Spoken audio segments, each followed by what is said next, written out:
Como é que a gente pode agir quando a gente está defendendo o nome de Deus, testemunhando do seu poder, do seu amor, da sua grandeza, mas as coisas começam a dar errado na nossa existência? A gente começa a passar por sofrimento, por derrotas, por perdas. Esse sempre foi um assunto muito difícil de ser compreendido, especialmente quando a gente está passando pelo problema. Na lição de hoje nós vamos estudar um pouco sobre isso e eu quero que você entenda mais sobre os propósitos de Deus. Daqui a pouco nós conversamos.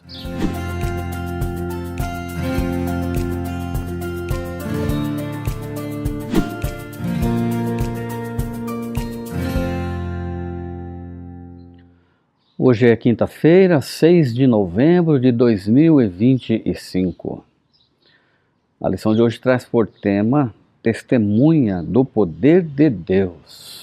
Não sei se você sabia, mas quando a gente vai analisar no grego a palavra testemunha, a palavra tem um sentido de martirel. A palavra grega martirel significa mártir, testemunha, alguém que morre, alguém que sofre.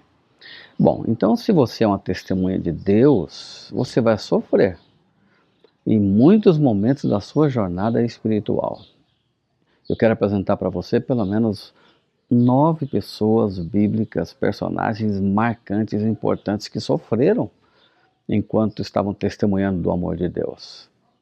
Antes de entrar nesses 9 nomes, quero falar aqui sobre esse episódio de Josué, que a lição traz hoje, no capítulo 7, 6 a 9, que ele está desanimado, desterrado, sofrendo pela derrota da cidade de Ai.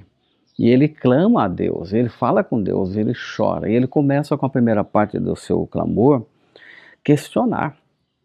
A mesma questão, ou o mesmo questionamento que os israelitas tiveram durante a passagem pelo deserto: quem nos dera morrer lá no Egito, onde tinha as panelas de carne, de pepino, e a gente está aqui sentenciado à morte nesse lugar deserto.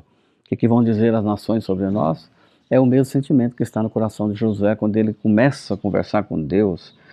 Quem nos dera a gente tivesse ficado lá, né, lá do Jordão, porque aqui a gente vai morrer. E o que as nações vizinhas vão dizer para nós? A relação é muito semelhante.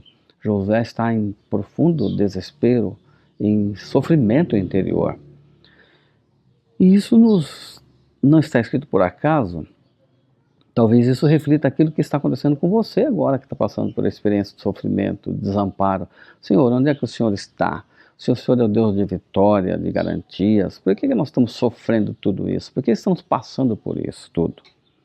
Mas logo depois, Josué, ele se recupera, ele começa a falar agora de uma preocupação que é a preocupação que todos nós devemos ter, a preocupação com o nome de Deus. Senhor, se isso acontecer, se a gente for derrotado, como é que vai ficar o teu nome diante das nações? Na realidade, o que a gente tem que ter em mente aqui é que se as coisas caminhavam bem, o Deus era forte. Mas se as coisas caminhavam mal e o povo enfrentava o fracasso, o Deus deles passaria a ser um Deus fraco, um Deus derrotado.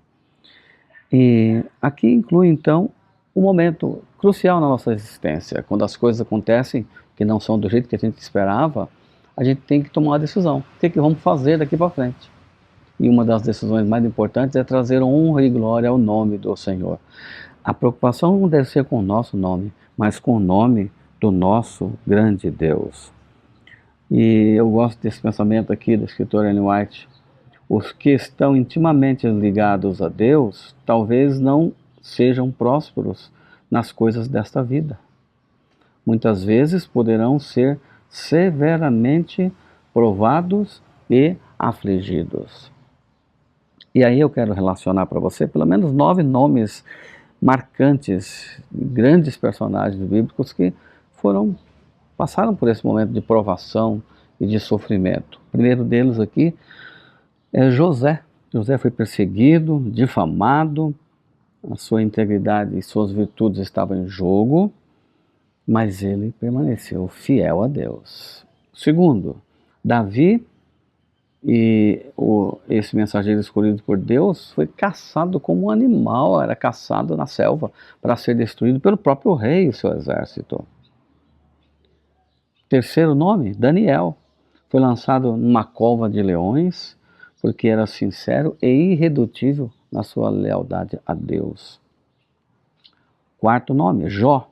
Foi privado de suas posses terrenas e foi tão afligido pelo seu corpo que a própria esposa e os seus amigos tinham repulsa de olhar para ele. Mas ele preservou a sua integridade e fidelidade a Deus. Jeremias é o quinto nome aqui, falou palavras de Deus em sua boca, mas o seu claro testemunho enfureceu o rei, que o colocou dentro de um poço asqueroso, cheio de lama até o pescoço. E esse foi um sofrimento asqueroso, difícil. O sexto nome, Estevão, foi apedrejado por pregar a Cristo, esse Cristo crucificado. E depois ele mesmo morreu por defender esse nome. O sétimo nome, Paulo. Paulo foi preso, surrado com varas, apedrejado, finalmente condenado à morte, porque ele era um mensageiro fiel para levar o evangelho aos gentios. O oitavo nome, o amado João, foi jogado dentro de um caldeirão de azeite fervendo para ser destruído, resistiu, foi banido para a ilha de Pátmos para morrer, mas Deus o preservou e salvou. E o nono nome que a gente tem aqui, a gente não pode deixar de mencionar esse nome, é o próprio Cristo. Cristo veio a esta terra para salvar a humanidade, veio para os que eram seus, mas os seus não receberam. Se esses personagens, inclusive o próprio Cristo, sofreram por defesa da verdade, da palavra do Senhor, quem é você para ficar se questionando e queixando quando as coisas não dão certo? Seja humilde, aprenda na presença do Senhor a testemunhar do poder de Deus. Deus sabe o que é melhor para nós, por isso Ele nos permite sofrer para a gente crescer na nossa fidelidade ao Senhor. Tenha fé em Deus, está orando por você. Vamos fechar os olhos. Pai, nos ajude a defender o Teu nome nas horas boas, nas horas ruins. Jamais blasfemar de Ti e esquecer de Ti. Dá essa graça em nome do Senhor Jesus. Amém, Senhor. Bom dia para você. Eu sigo o mapa do dia. E você?